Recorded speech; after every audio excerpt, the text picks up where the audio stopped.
Hello and welcome to another lecture of JKP Sub Inspector.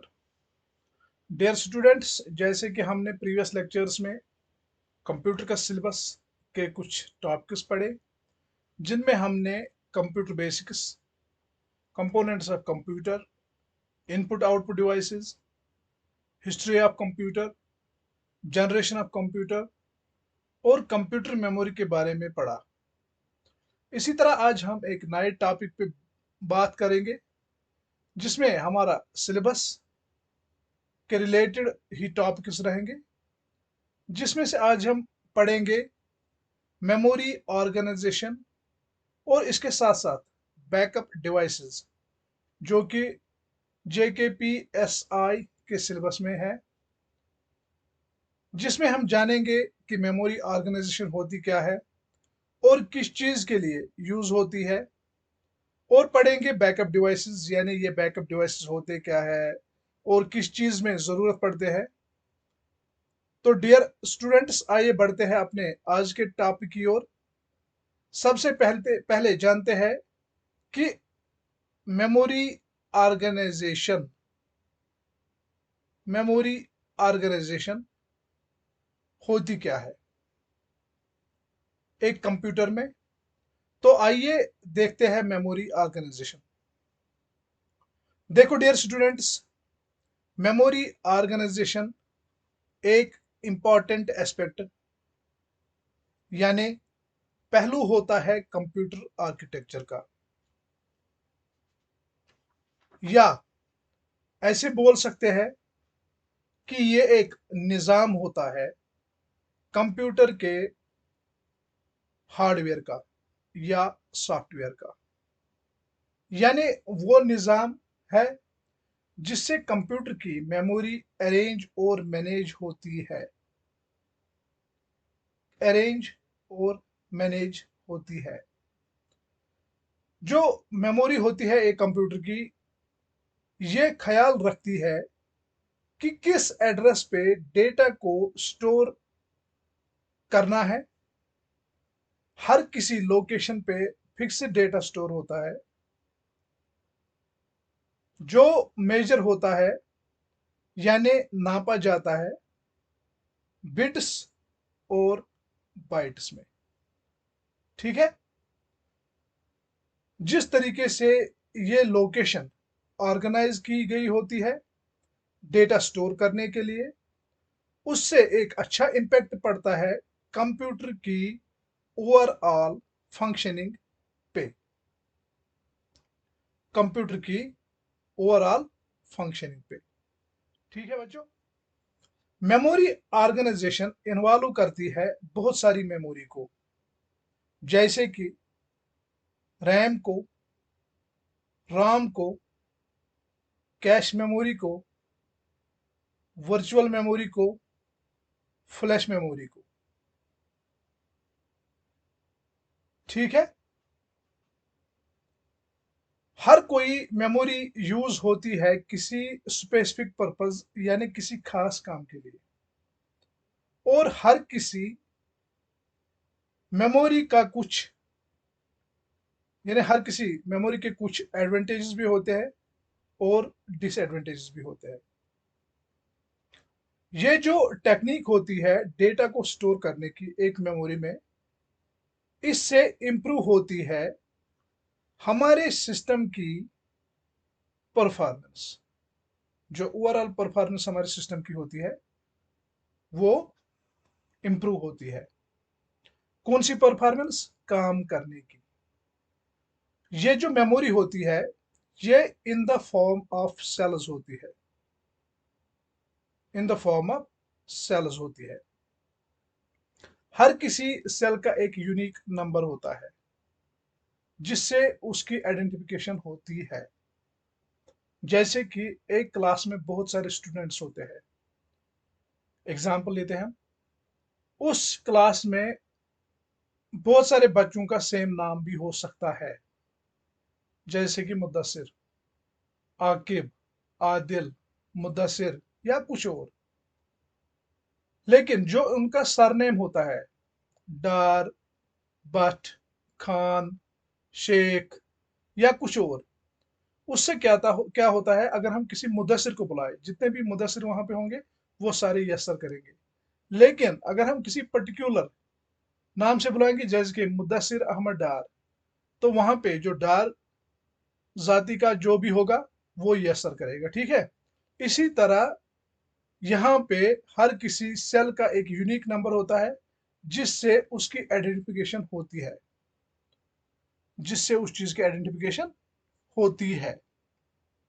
ठीक है बच्चों। और उस चीज को हम एड्रेस बोलते हैं, उस चीज को हम एड्रेस बोलते हैं। हर कोई सेल कंट्रोल सिग्नल को पहचानती है, जैसे कि रीड करनी है या राइट करनी है, यानी इंस्ट्रक्शन जब सीपीयू से आती है तो मेमोरी को एक इंफॉर्मेशन मिलती है कि आपसे मुझे डेटा रीड करना है या आप पे मुझे राइट करना है, जो सीपीयू जनरेट करता है जब इसे कोई चीज रीड या राइट करना हो। जब भी सीपीयू कोई प्रोग्राम एग्जीक्यूट करता है, उस वक्त जरूरत होती है इंस्ट्रक्शन को ट्रांसफर करने की, किसको, मेमोरी को सीपीयू के लिए।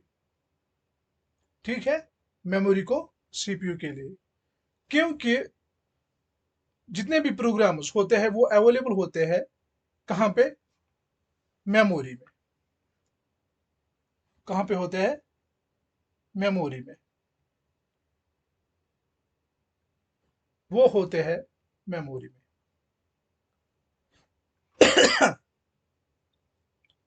देखो डियर स्टूडेंट्स, मेमोरी रिक्वेस्ट होती क्या है। मेमोरी रिक्वेस्ट एक एड्रेस पे मुश्तमिल होती है।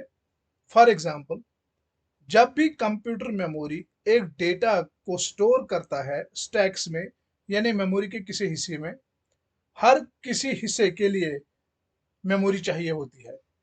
ठीक है, यानी हर किसी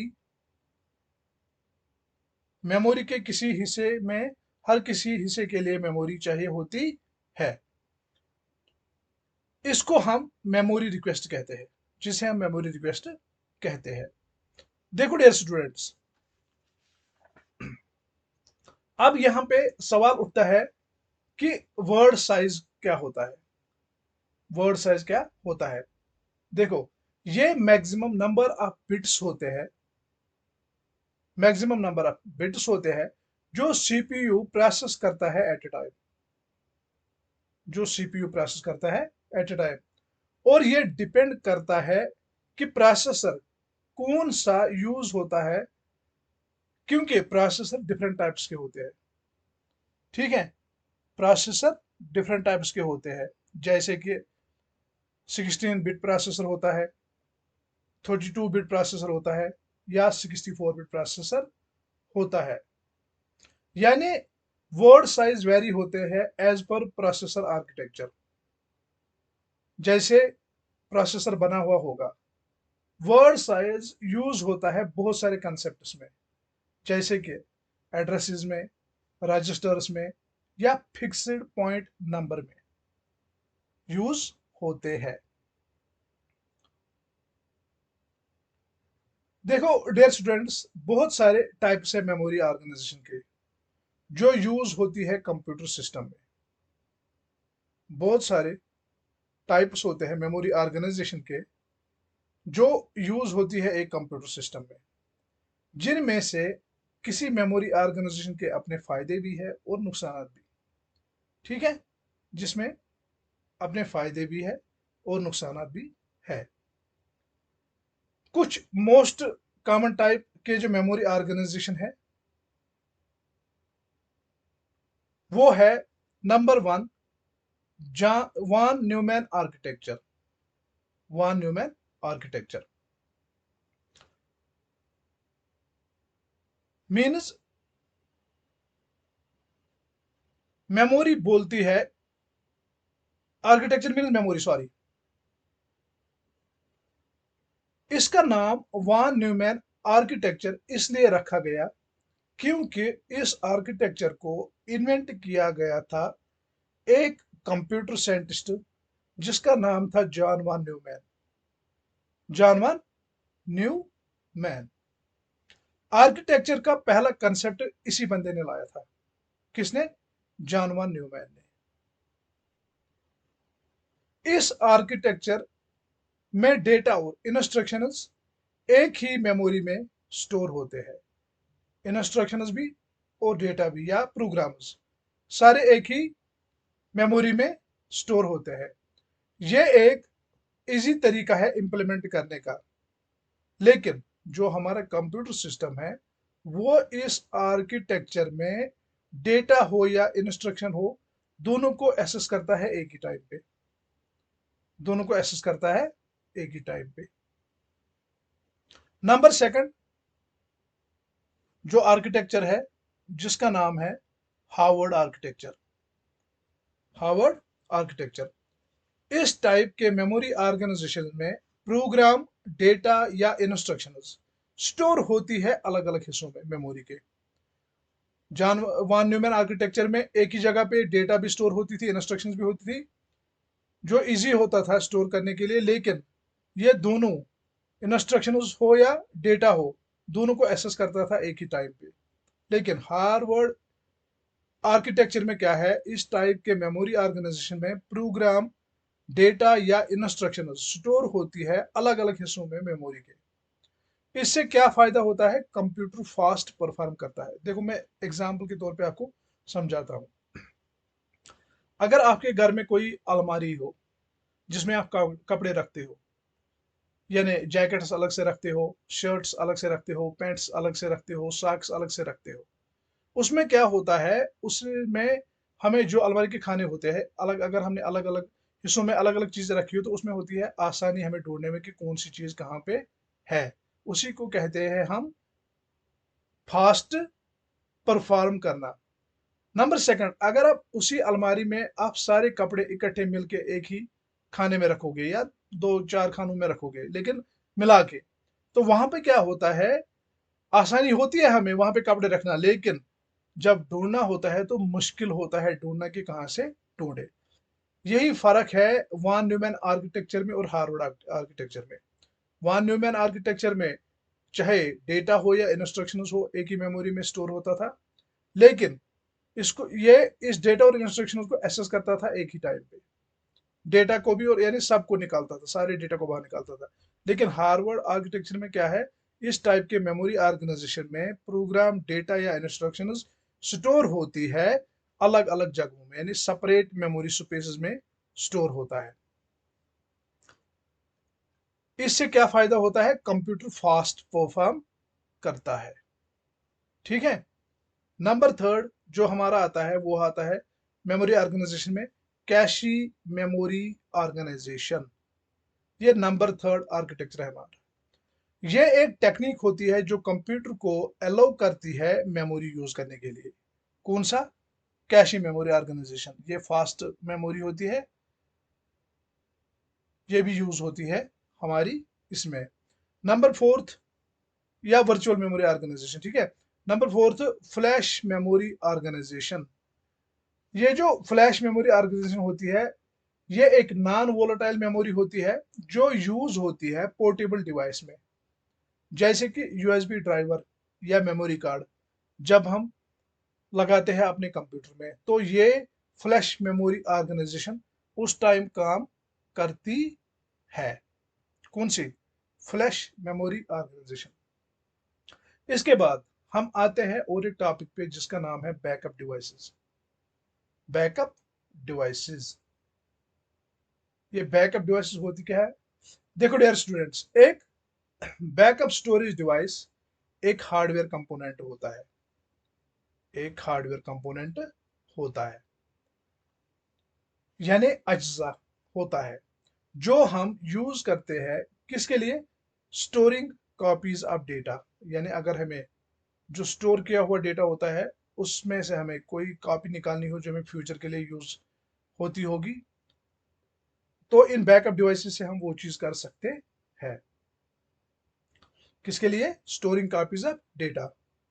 आप अपने कंप्यूटर को बैकअप कर सकते हो फिजिकल स्टोरेज डिवाइस से, नेटवर्क स्टोरेज डिवाइस से और क्लाउड स्टोरेज से। यानी फिजिकल स्टोरेज डिवाइस से, नेटवर्क स्टोरेज डिवाइस से या क्लाउड स्टोरेज से। आइए देखते हैं कि ये डिवाइसेस क्या होती है। सबसे पहले है फिजिकल स्टोरेज डिवाइसेस। देखते हैं ये कौन सी स्टोरेज डिवाइसेस होती है, जिसमें नंबर 1 है external hard drive. External hard drive, external मतलब बैरूनी,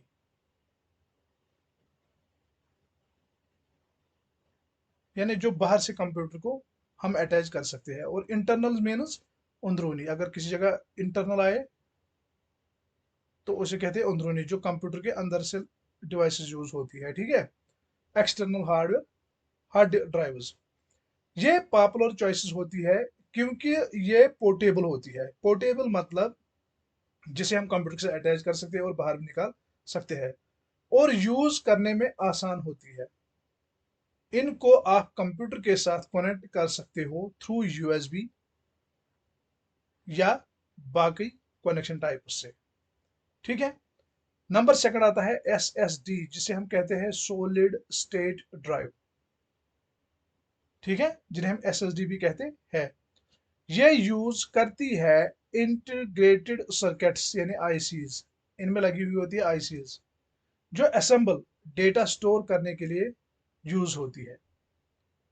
एसएसडी में कम डैमेज होता है देन हार्ड डिस्क, यानी अगर क्रैश वैश हो जाए या और कुछ हो जाए, ये जो एसएसडी होती है ये हार्ड डिस्क से ज्यादा अच्छी रहती है। ठीक है। नंबर थर्ड जो इसमें आती है वो है फ्लैश मेमोरी। इसमें USB flash drive, thumb drive, compact flash और सिक्योर डिजिटल कार्ड डिवाइसेस आते हैं, जिनसे हम डेटा का बैकअप ले सकते हैं। इसके बाद बढ़ते हैं आगे, optical discs. Optical discs, optical discs इसमें सीडीज हो, डीवीडीज आती है, जिनमें आप डेटा का बैकअप ले सकते हो। सीडी पे भी ले सकते हो और डीवीडीज पे भी ले सकते हो। अब आते हैं नेटवर्क स्टोरेज पे। Number second, network storage. Network storage ये एक यूजर को अलो करती है डेटा को रिमोटली डेटा स्टोर करने में। ठीक है, रिमोटली हम इसमें डेटा स्टोर कर सकते हैं, रिट्रीव डेटा कर सकते हैं। ठीक है।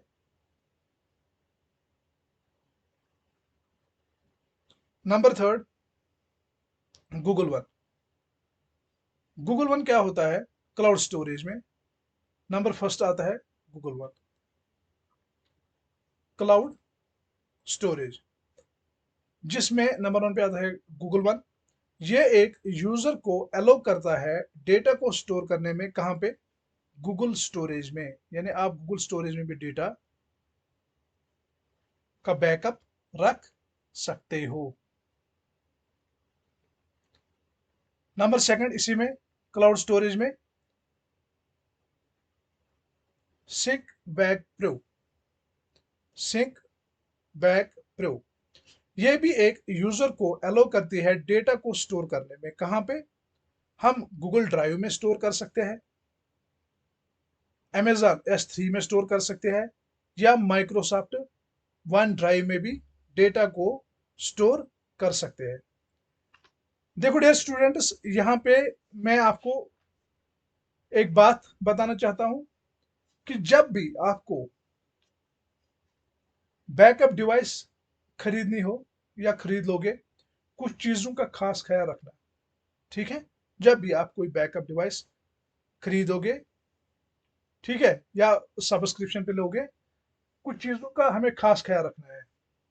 नंबर 1, स्पीड, यानी आप कितने टाइम में डेटा को रेस्टोर कर सकते हो उस डिवाइस से जो आपने खरीदी हो, वो चीज याद रखना है। नंबर सेकंड, कॉस्ट, यानी आप वो डिवाइस एफर्ड या सब्सक्रिप्शन उस डिवाइस की कर सकते हो कि नहीं, ये भी देखना है। और नंबर थर्ड इज पोर्टेबिलिटी, यानी you can move your data off site. इन चीज़ों का खास ख्याल रखना है।